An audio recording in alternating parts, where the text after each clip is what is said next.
Hello everyone, this is Adrian Jackson. I'm here with you with my very first YouTube video on my channel. I got a very special guest, Reginald Jackson, aka my dad, and I'm gonna just let him introduce himself real quick.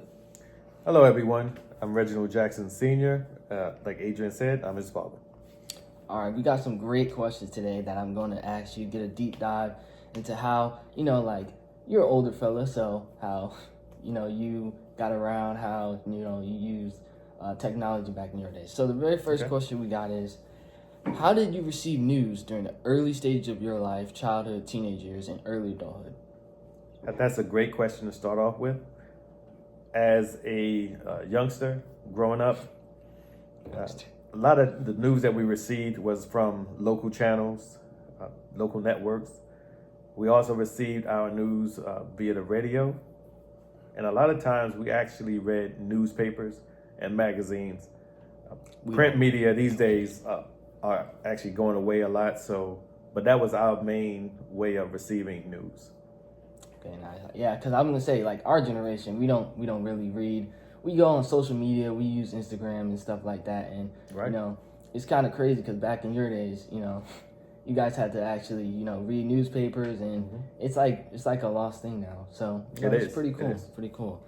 The next question I got is, what technology existed during your youth to keep people in consistent communication?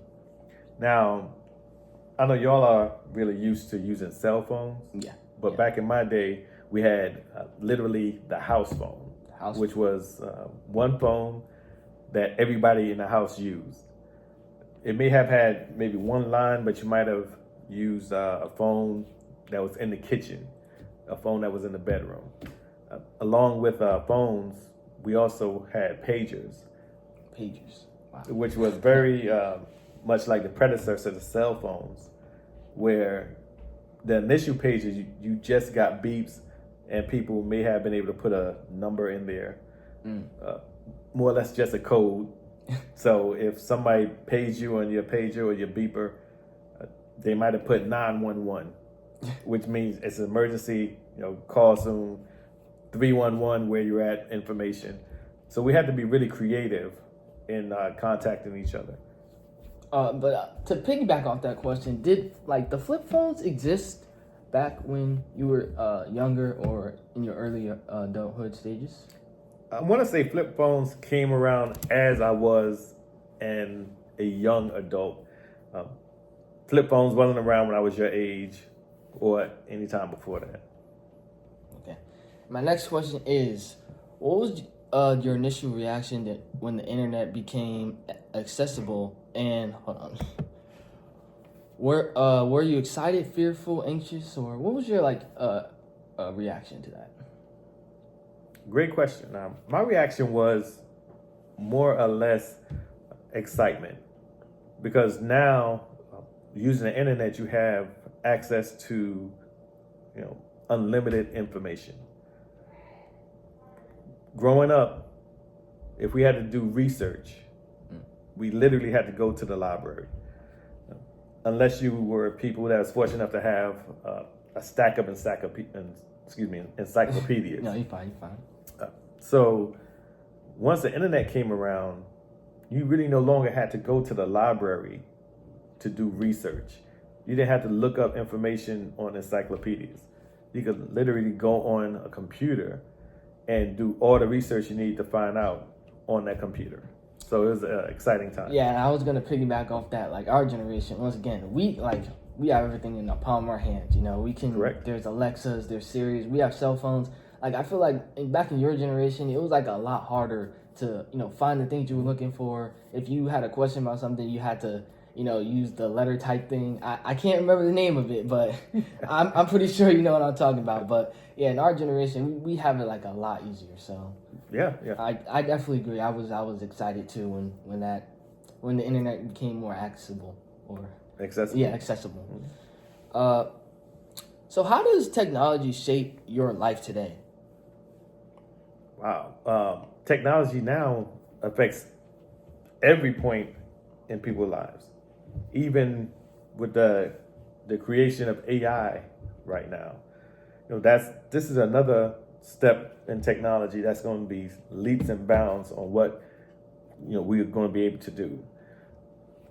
Literally from my childhood to, let's say, when cell phones and the internet came around, it just changed the world.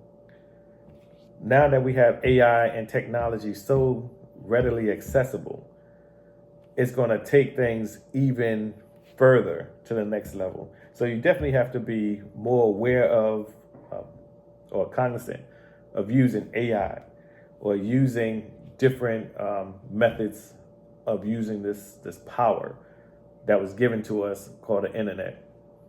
Oh, I really liked that response. That was a great response. Okay, so my next question is, what major scandals do you remember from your past, and how did you follow these stories?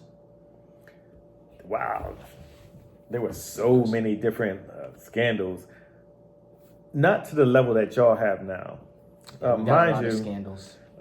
well, you're just more aware of the scandals using social media, using the internet. So we didn't have social media, we didn't have the internet to follow people so closely. So when something did come about, it's because the news broke it, or tabloid magazines, or all these different shows that really followed stars or politicians. I want to say one of the main ones I remember was President Bill Clinton looking at getting impeached because of his situation with Monica Lewinsky. That was a huge story because no president, sitting president at that, was being brought up for charges for some of the things that was said he'd done. There's books on it now. There's shows on it now. If you want to get the details, all you gotta do is once again look it up on the internet. But that was one of the craziest stories that I can remember growing up. Wow, I mean, that's a lot. That was a lot to take in right there. That was a lot to take in. I'm probably gonna look that up after we're done with this. But okay, sounds cool. Sounds cool. Okay, my next question is, where do you get your news from today? Is it like online sources, television, social media? Actually, still, I'm very old school. Yeah. So yeah. I may not read newspapers. Fundamentals. But for me, I still listen to the news on local networks.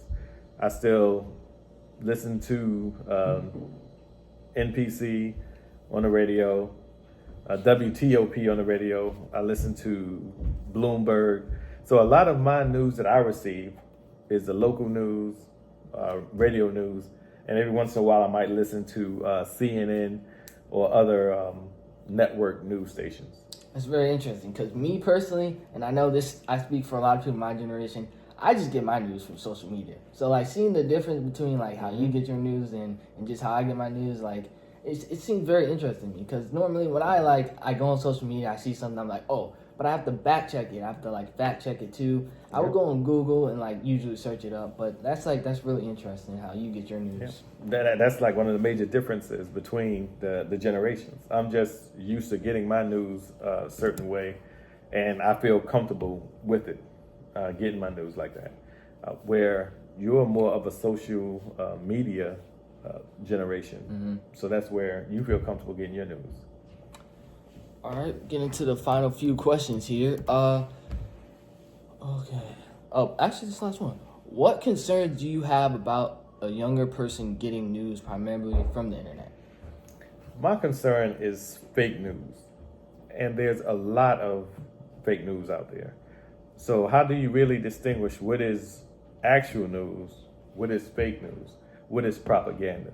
That's the scary part of this whole internet boom that we're having, is that it's so many different ways that people can try to manipulate the news to try to steer you a certain way that you don't really know what's factual, what's true.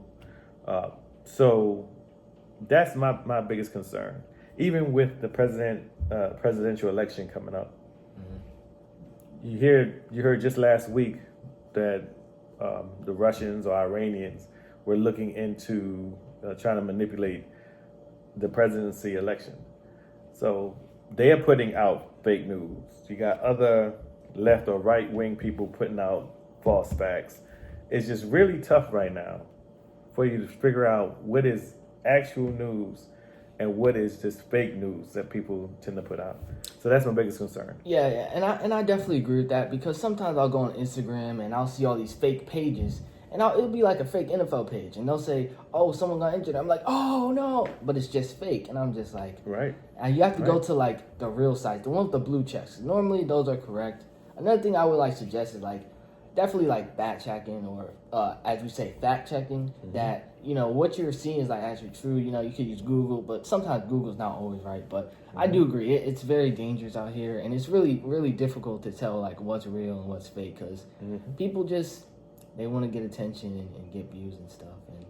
Right, and then some people just have more of malicious decision or malicious outcome that they're trying to do.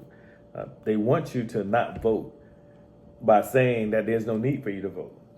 They want you to say that this person already won the election, so they feel that you don't want to vote, or you feel that you don't have a voice. Those are the type of things to me that worries me or keeps me up at night, especially for the upcoming generation like yourself and your siblings that's younger than you. Is in this day and age, it's just so much negativity and false news put out there. It's really tough to figure out what is true. But like you said, you could use the blue check, but always fact check, and that's the biggest thing I would agree with you on. Well, that includes this first video of mine. Thank you to my dad for being a part of this YouTube episode. This is my first video on the channel. Hope you guys enjoy it. Appreciate it. And I'll see you guys in the next one. All right.